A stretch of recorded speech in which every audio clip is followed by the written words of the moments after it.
How women seduce and manipulate men. Here's one tactic. Here we'll talk about how victimhood can be an aphrodisiac for men, and how women use this tactic to seduce and manipulate men to make them surrender unconditionally. So once I had a girlfriend. We met, we dated for 1 or 2 weeks, casually. Then I found out that she was sleeping with other guys. I was very thankful I was using a rubber, if you know what I mean. I was under the impression that we were exclusive. We were dating exclusively. She didn't go out of her way to give me a different opinion. And then she was like, oh, you didn't know I was sleeping with other guys, you know. But then I was like, okay, no problem, no drama. This is not what I'm looking for, so we can just quit right now. I wasn't dramatic at all. I was calm and strong.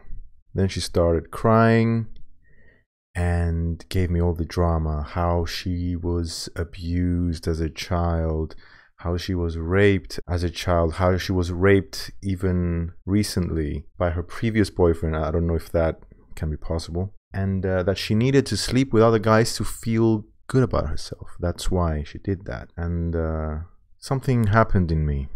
I felt like I needed to be her savior, her hero. She flipped a switch in me, something that made me want to take care of her. I felt like I was on autopilot. It wasn't myself.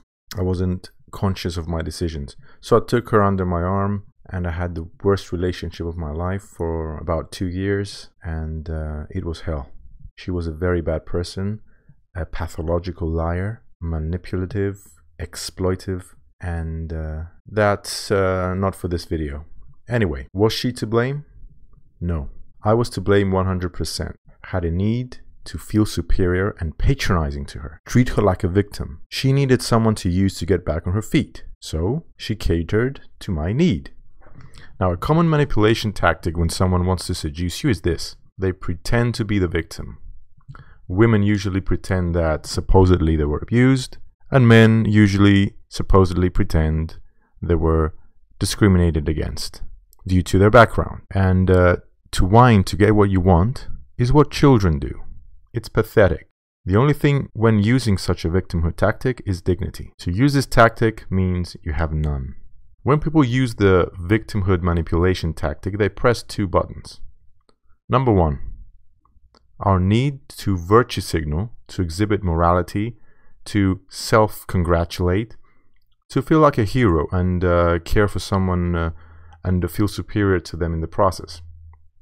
Number 2, the need that our subconscious has for the intense stimulus of guilt and self-pity. So it pushes us to go with whatever feeds our guilt in which we dwell and doesn't let us rise above it by forgiving ourselves and improving ourselves. We keep the manipulating person here to remind ourselves of how messed up we are, because this self-pity feeds our synapses with the most intense neural impulses, regardless of positivity or negativity. This is what leftists do, by the way, when they champion for a supposedly oppressed group that they basically use as their excuse to satisfy their psychological needs. They don't really care about them, they are serving themselves. So once someone understands that you have a need for psychological stimulus, either that is your need to be a hero or your need for some intense stimulating self-pity and guilt, they will give it to you, gladly.